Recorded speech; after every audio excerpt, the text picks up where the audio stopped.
بسم اللہ الرحمن الرحیم نحمده ونصلی علی رسولہ الکریم اما بعد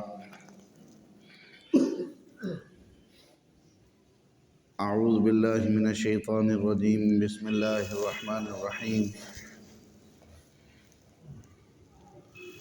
فَإِن لَّمْ تَجِدُوا مَاءً فَتَيَمَّمُوا صَعِيدًا طَيِّبًا صدق اللہ العظیم۔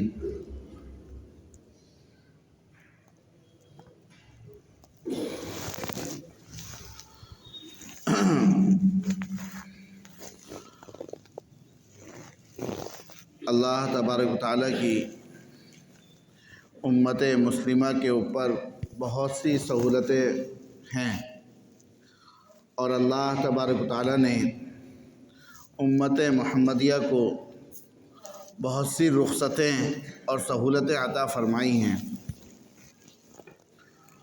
ان میں سے ایک رخصت اور سہولت تیمم ہے۔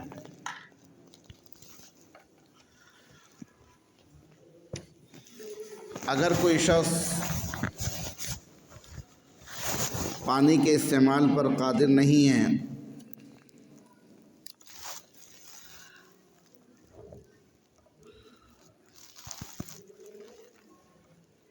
یا وہ شخص محسوس کرتا ہے، اسے ظن غالب ہے، ظن غالب کہتے ہیں یقین کے درجے کی چیز کو، یا کوئی ماہر ڈاکٹر یہ کہتا ہے کہ اگر آپ پانی استعمال کریں گے تو آپ بیمار ہو جائیں گے، یا کوئی وہ بیماری میں مبتلا ہے، اس بیماری میں مبتلا ہونے کی صورت میں اگر پانی استعمال کیا جائے گا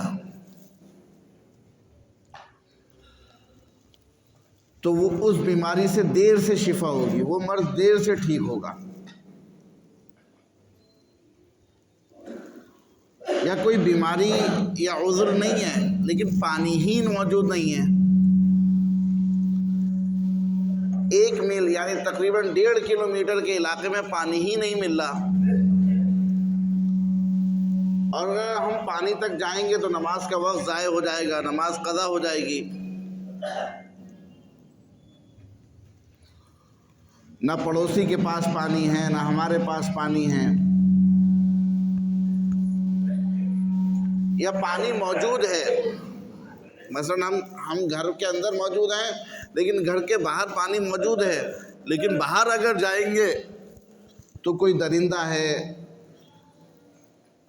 کوئی دشمن ہے، وہ مار دے گا، اسے جو ہے تکلیف پہنچنے کا ڈر ہے۔ یا اگر میں گھر کے باہر نکلوں گا تو فتنہ فساد ہو جائے گا، کوئی ایسا ماحول بنا ہوا ہے، کرفیو لگا ہوا ہے۔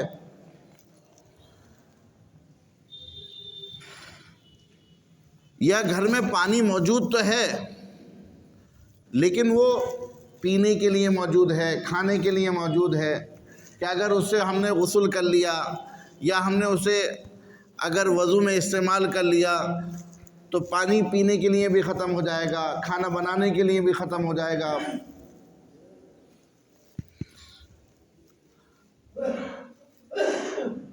یا پانی سامنے دکھ رہا ہے، مثلا کنواں ہے پانی کا اور اس میں پانی بھی ہے لیکن پانی نکالنے کے لیے کوئی ڈول نہیں ہے، یا آج کل کے زمانے میں موٹر لگا ہوا ہے، 1 منٹ میں پانی بھر سکتا ہے لیکن لائٹ نہیں ہے، موٹر خراب ہوا ہے۔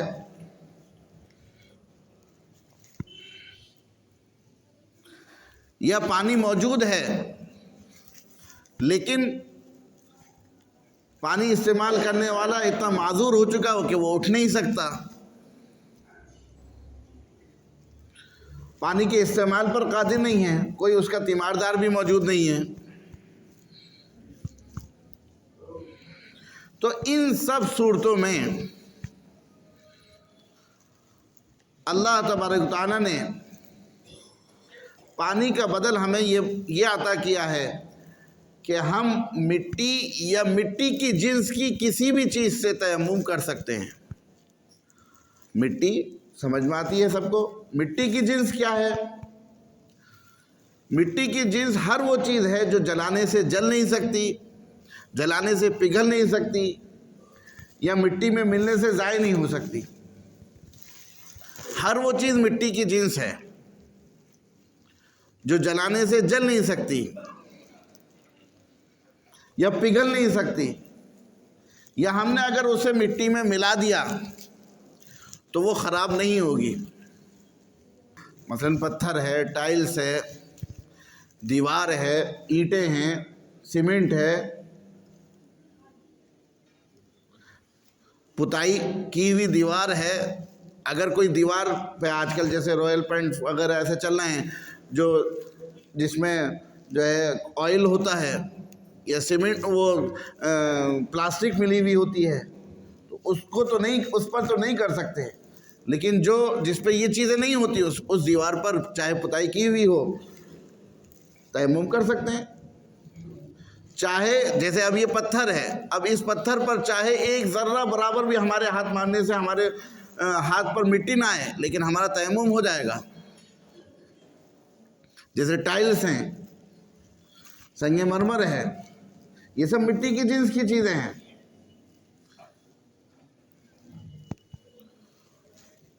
تو یہ ان سب چیزوں سے تیمم ہو سکتا ہے. اور تیمم کرتے کیسے ہیں؟ تیمم کرنے کا طریقہ کیا ہے کہ تیمم میں 3 فرض ہیں. تیمم میں بس 3 فرض ہیں. سب سے پہلے تو یہ کہ ہم نیت کریں. تیمم میں نیت کرنا فرض ہے. وضو میں نیت کرنا فرض نہیں ہے، تیمم میں نیت کرنا فرض ہے کہ میں پاکی حاصل کرنے کے لیے تیمم کر رہا ہوں، میں نماز پڑھنے کے لیے تیمم کر رہا ہوں، میں عبادت کرنے کے لیے تیمم کر رہا ہوں. ان سب میں سے کچھ نیت کر سکتے ہیں. ویسے تیمم کے معنی بھی نیت کرنے کے ہیں، لیکن دل میں زبان سے یہ چیزیں ادا کر سکتے ہیں. دل میں نیت کر سکتے ہیں کہ میں کیوں تیمم کر رہا ہوں. نماز پڑھنے کے لیے تیمم کر رہا ہوں، عبادت کرنے کے لیے تیمم کر رہا ہوں، پاکی حاصل کرنے کے لیے تیمم کر رہا ہوں. اس نیت کے بعد انسان مٹی کا مقصد یہ سب چیزیں جو میں نے بتلائی ہیں، ان میں سے کسی چیز پر ہاتھ مارے گا انگلیوں کو کھول کر. اور پھر اس کے بعد ہاتھ مارنے کے بعد اگر کوئی ایسی چیز پر ہم نے ہاتھ مارا جس پہ خوب مٹی ہمارے ہاتھ پر لگ گئی ہے تو اسے جھاڑے. اپنے چہرے کو گندا کرنا مقصود نہیں ہے، اسے جھاڑنے سے جھڑ جاتی ہے ٹھیک ہے، نہیں جھڑتی تو پھونک بھی مار سکتے ہیں، یوں بھی صاف کر سکتے ہیں اگر زیادہ مٹی لگ گئی ہے، ریتا لگ گیا ہے. اور پھر اس کے بعد پورے چہرے پر جتنے حصے کو دھونا فرض ہے اتنے حصے پر پورا مسح کرنا، پورا ہاتھ پھیرنا. خاص طور سے یہ جو حصہ ہے اس پہ بھی، یہ حصہ ہے یہ بھی، کہ وضو میں تو دکھ جاتا ہے کیا حصہ سوکھا رہ گیا لیکن تیمم میں تو نہیں دکھتا. تو اس لیے دھیان سے سارے حصے پر ہاتھ پھیرنا ہے. جیسے مثلا کہ ہم نے یہ مٹی ماری، پھر اس کے بعد پورا اس طریقے سے، اور داڑھی ہے کسی کی تو داڑھی کا بھی خلال کرے. یہ ایک فرض ادا ہو گیا تیمم کا. ایک مرتبہ ہاتھ مار کر چہرے پر مسح کرنا، دوسری دفعہ ہاتھ مار کر ہاتھوں پر مسح کرنا. ایک دفعہ ہاتھ مارا، اب مسح کرنے میں ہم کسی بھی طریقے سے ایسے مسح کریں کہ ہمارا جو یہ پورا ہاتھ ہے الٹے ہاتھ سے سیدھے ہاتھ پر مسح کرنا ہے. یہ جو پورا ہاتھ ہے کوہنیوں سمیت اس پر ہمارا یالا ہاتھ پورا پھیل جائے بغیر اٹھے. چاہے آپ یوں کر کے کر سکتے ہیں کہ ایسے ہی کر سکتے ہیں. ایک دفعہ ہاتھ اٹھ گیا تو ہاتھ مستعمل ہو گیا، اب اسے جو ہے ہم پھیر نہیں سکتے. آپ ہاتھ اٹھائے بغیر پورے ہاتھ پہ چاہے 2 دفعہ پھیرے 3 دفعہ پھیرے، جہاں جہاں شک ہو رہا ہے وہاں لے جائے، لیکن احتیاط یہ رہے کہ ہمیں دھیان یہ رہے کہ پورے ہاتھ پر پھیل گیا، ہمارا ہاتھ آ گیا، پھر گیا، مسح ہو گیا۔ اگر ایسا نہیں کر سکتے تو ایک طریقہ یہ ہے کہ اگر کسی کو یہ یاد نہیں رہ پا رہا کہ میرا ہاتھ پورے ہاتھ پر پھر گیا یا میں پورے ہاتھ پر دھیان کے ساتھ پھر سکتا ہوں، تو پھر الگ الگ حصوں سے الگ الگ حصے پر بھی مسح کر سکتے ہیں۔ مثلا یہ 2 ہاتھ ہیں، ان سے یوں لے کر آئے، تو اب یہ والا دونوں حصہ ہی صرف استعمال ہوا ہمارا، اور پورا نیچے کا حصہ آ گیا۔ اب یہ انگلیاں رہ گئیں، اب ان انگلیوں سے یہاں سے انگلیوں کے سرے سے شروع کرے، اس طریقے سے یہاں تک لے کر آئے، پھر اس والے ہاتھ سے اس والے ہاتھ پر اسی طریقے سے کرے، اور پھر انگلیوں سے انگلیوں میں خلال کریں، بس تیمم ہو گیا۔ تیمم میں یہی 3 فرض ہیں، پہلا نیت کرنا، دوسرا ایک دفعہ ہاتھ مار کر چہرے پر مسح کرنا، تیسرا دوسری مرتبہ ہاتھ مار کر ہاتھوں پر مسح کرنا، پیروں پر مسح نہیں کرنا، سر پر مسح نہیں کرنا، یا جو اعضائے وضو ہیں ان میں سے کہیں دوسری جگہ نہیں اس پر مسح نہیں کرنا، بس چہرے پر مسح کرنا ہے اور ہاتھوں پر مسح کرنا ہے۔ اگر وضو کی ضرورت ہے تو وضو کی نیت سے، اگر غسل کی نیت ہے تو غسل کی نیت سے بھی انہی جگہوں پر مسح کرنا ہے۔ کسی کے پاس پانی اتنا ہے کہ وضو کر سکتے ہیں اور واجب ہے غسل، تو ایسی صورت میں غسل کی نیت سے تیمم کر لیں گے تو اس سے وضو بھی ہو جائے گا اور تیمم غسل بھی ہو جائے گا، دوبارہ سے اس کو وضو کرنے کی ضرورت نہیں ہوگی۔ تیمم ٹوٹتا کن چیزوں سے ہے؟ جن چیزوں سے وضو ٹوٹتا ہے ان سے تیمم ٹوٹتا ہے، اور اس کے ساتھ ساتھ پانی پر قادر ہونا، جیسے پانی کے نہ ہونے کی وجہ سے ہم نے تیمم کیا تھا، پانی مل گیا تیمم ٹوٹ جائے گا، یا ہم نے ٹھنڈک کی وجہ سے جو ہے تیمم کیا تھا تو ٹھنڈک ختم ہوگی تیمم ٹوٹ جائے گا، یا ہم نے مرض کی وجہ سے تیمم کیا تھا تو مرض ٹھیک ہوگا، پٹی اترے گی، ہمارا تیمم ٹوٹ جائے گا۔ یہ تیمم کے مسائل ہیں بہت سارے، ابھی بتلانا تو یہ چاہیے تھا شروع سردیوں میں، لیکن ذہن میں نہیں آیا، کسی نے پوچھا بھی نہیں۔ اس ہفتے میں کئی لوگوں نے یہ مسائل پوچھے تو ذہن میں آیا کہ جمعے کے دن بھی اجتماعی طور پر بھی بتلا دینا چاہیے۔ ایک صورت جو سامنے آئی لوگوں کے درمیان میں سے وہ یہ آئی کہ لوگ ٹھنڈ کی وجہ سے کپڑے کے موٹے موزے پر مسح کرنا پسند کرتے ہیں، تیمم کرنا پسند نہیں کرتے۔ موزے کے سلسلے میں جو مسح ہے وہ صرف ایسے موزے پر مسح ہے جس میں 3 میل چلنے کی صلاحیت ہو،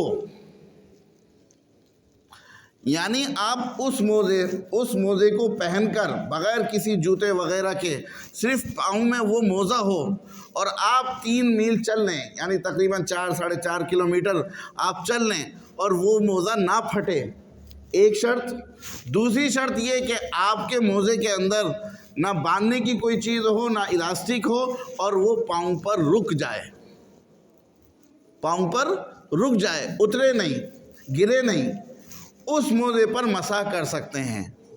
اور یہ شرائط صرف چمڑے کے موزے میں، اس وقت ہمارے علاقے میں جو موزے ملتے ہیں ان میں سے صرف چمڑے کے موزے میں یہ صلاحیت پائی جاتی ہے، اس لیے چمڑے کے موزے پر صرف مسح کیا جائے گا۔ چمڑے کے موزے پر مسح کرنے کے مسائل موٹے موٹے سے یہ ہیں کہ اگر کوئی شخص مقیم ہے، اپنے گھر پر رہ رہا ہے، تو وہ 24 گھنٹے تک مسح کر سکتا ہے۔ 24 گھنٹے مسح کرنے کا مطلب یہ ہوتا ہے کہ اگر آپ نے فجر میں وضو کر کے موزے پہنے تو موزے آپ نے ابھی پہنے ہیں، وضو ٹوٹا آپ کا 10 بجے جا کر یا 7 بجے جا کر، یا فجر کی نماز کے بعد آپ کا وضو ٹوٹا 7:30-8 بجے جا کے، تو اب موزے کا جو کام شروع ہوگا وہ اس وقت سے شروع ہوگا، اس وقت سے 24 گھنٹے۔ اس وقت سے 24 گھنٹے، اور اگر مسافر ہے تو 72 گھنٹے، اگر مسافر ہے تو 72 گھنٹے۔ موزے پر مسا، ہاتھوں کو تر کرنے کے بعد سیدھے ہاتھ سے سیدھے پاؤں پر، انگلیوں کی طرف سے پنڈلی کی طرف ہاتھ کھینچنا ہے۔ سنت یہ ہے کہ پانچوں انگلی سے کھینچے، پانچوں انگلی سے مسا کیا جائے۔ فرض ادا ہو جائے گا 3 انگلیوں سے، فرض ادا ہو جائے گا 3 انگلیوں سے۔ الٹے ہاتھ سے الٹے موزے پر پھیر لے۔ یہ موٹے موٹے سے مسائل ہیں۔ پاکی پر پہنا جائے گا، اور اگر ناپاکی کی حالت میں پہنا جائے گا تو اس موزے کا اعتبار نہیں ہوگا، مکمل وضو کرنے کے بعد پہنا جاتا ہے وہ۔ اللہ تبارک تعالیٰ کہنے سننے سے زیادہ عمل کرنے کی توفیق نصیب فرمائے، آمین۔ و خدا الحمد للہ رب العالمین۔